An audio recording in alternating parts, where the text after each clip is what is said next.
selamat pagi. Salam sehat buat warga Kota Medan yang tercinta.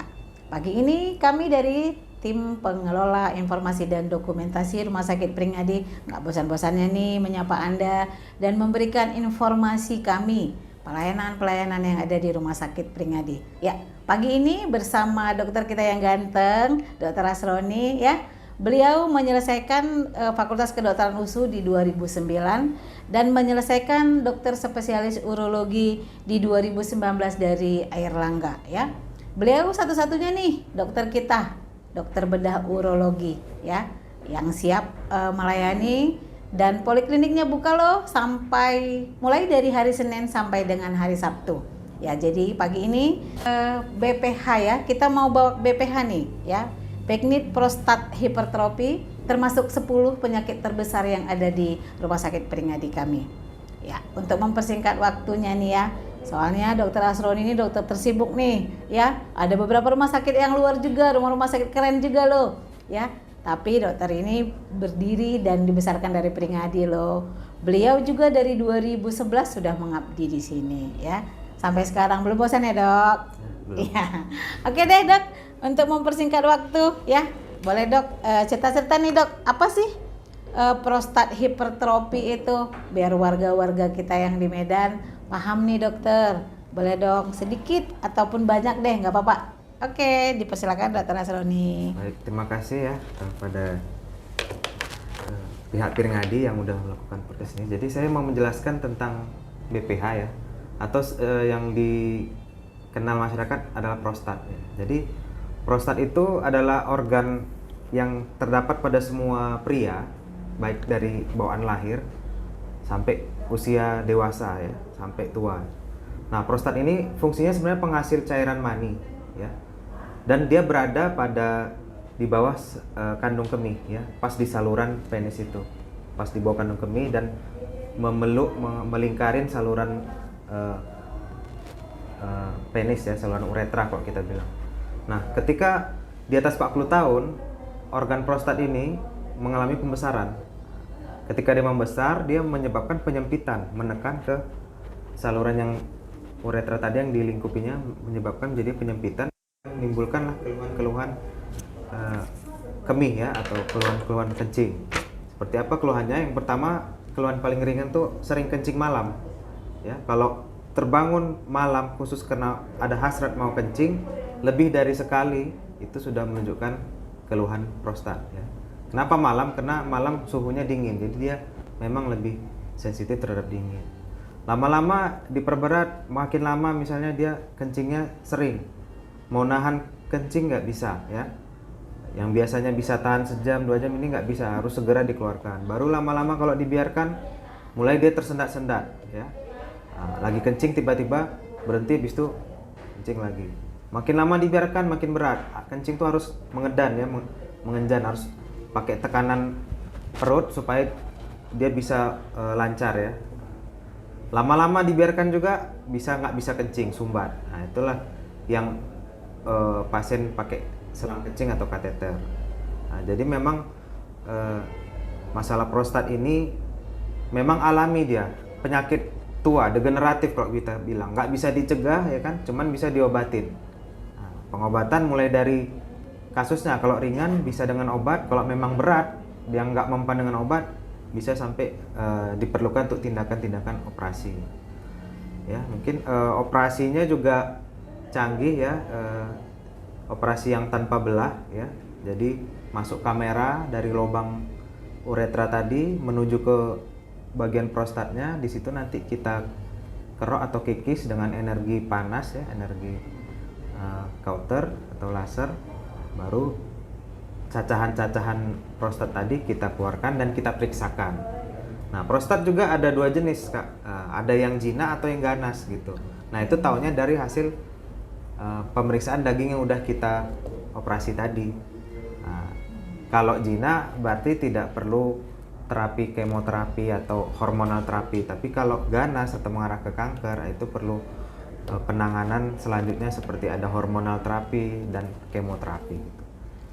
Jadi mungkin untuk masyarakat yang orang tuanya atau bagi dirinya sendiri ya, mungkin di atas 40 tahun laki-laki yang punya keluhan seperti ini, mungkin jangan lupa untuk memeriksakan dirinya ke spesialis urologi terdekat dan yang dipercaya.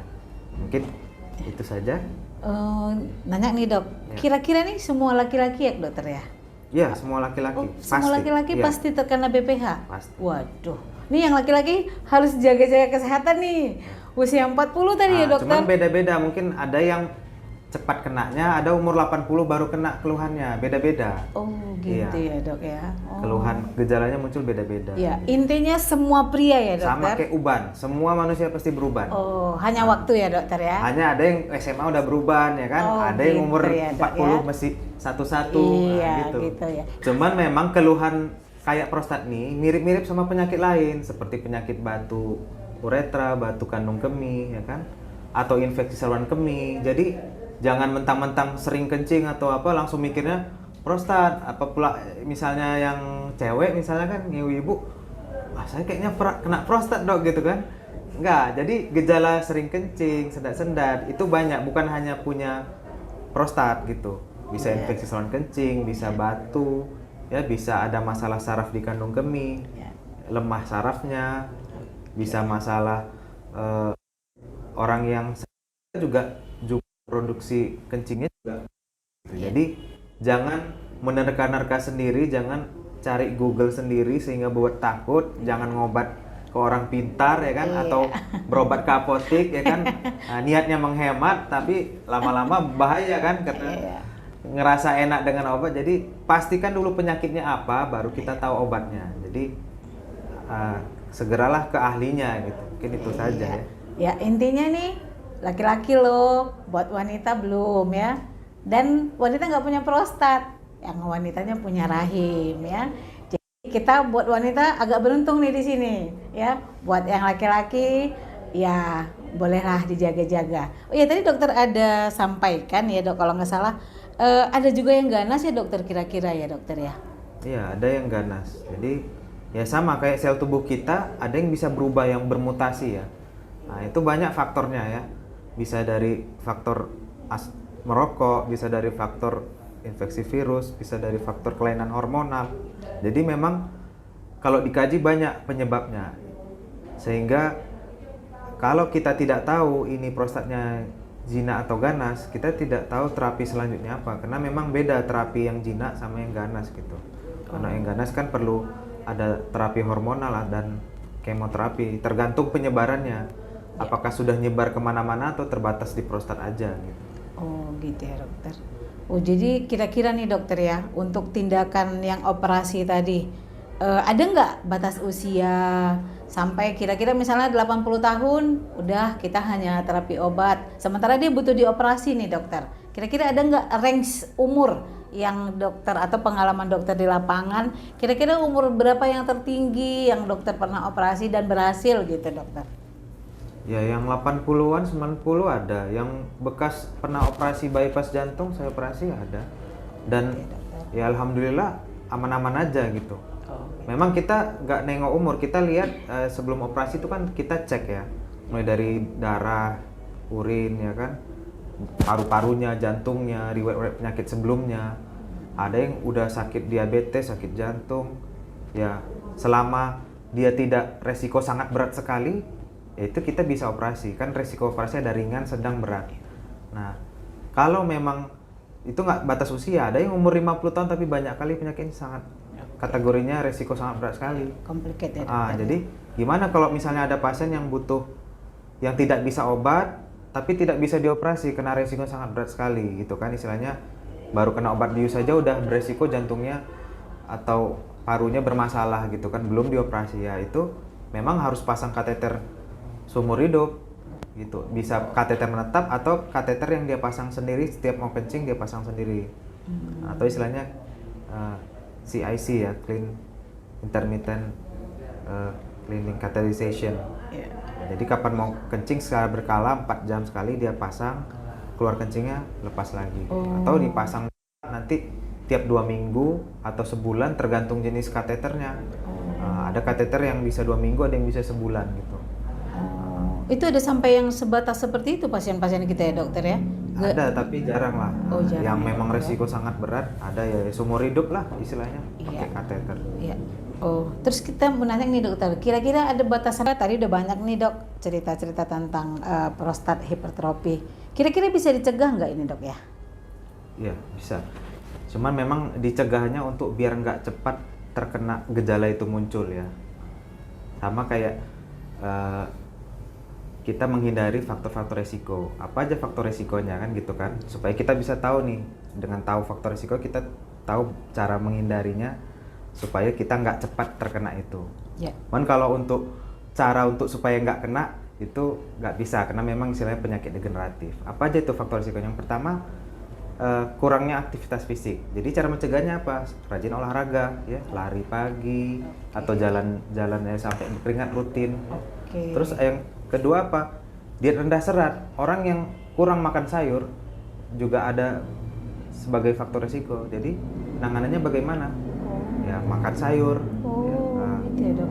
Terus ya genetik ya, riwayat prostat. Misalnya bapaknya umur 41 tahun udah kena gejala ya, kemungkinan besar ya, dia kena gitu. Cuman memang harus dicari faktor lain yang bisa mencegah supaya dia nggak mirip betul dengan bapaknya. Ya dari tadi olahraga, makan sayur ya, konsumsi vitamin E ya.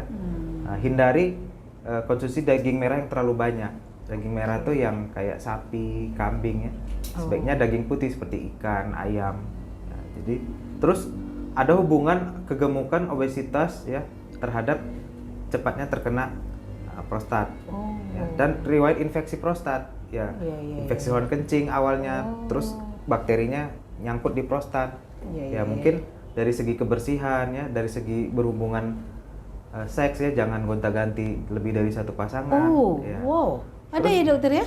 Iya kan Ada hubungannya infeksi, ya dok? ya, ada. Wow. Itu kan namanya infeksi, sel prostatnya itu pernah terpengaruhi, itulah yang suatu saat bisa bermutasi. Oke. Dan yang paling penting rokok ya kan, rokok janganlah.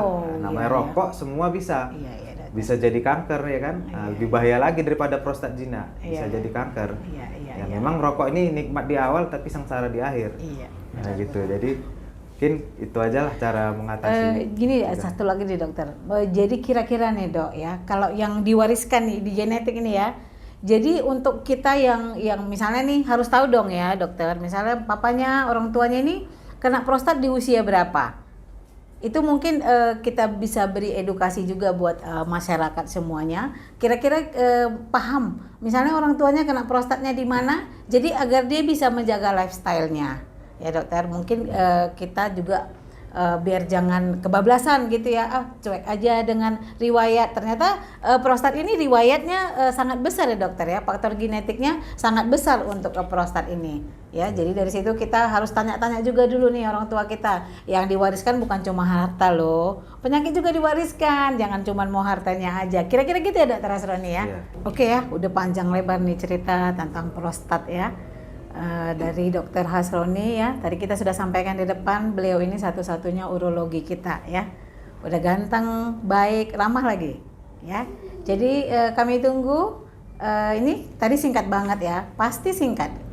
Kita juga nggak akan paham secara keseluruhan. Itu artinya kami menunggu Anda ya di Poliklinik Urologi. Spesialis urologi loh, bukan bedah. Ini sudah spesialis urologi ya. Kita boleh mempergunakan BPJS ya, boleh mempergunakan umum. Intinya kami menunggu kehadiran Anda untuk berobat di Rumah Sakit Umum Pringadi hari Senin sampai dengan hari Sabtu di Poliklinik Urologi Rumah Sakit Umum Dr. Pringadi Kota Medan. Terima kasih Dr. Hasroni atas bincang-bincang kita pagi ini. Buat pemirsa, silakan like and comment. Salam sehat.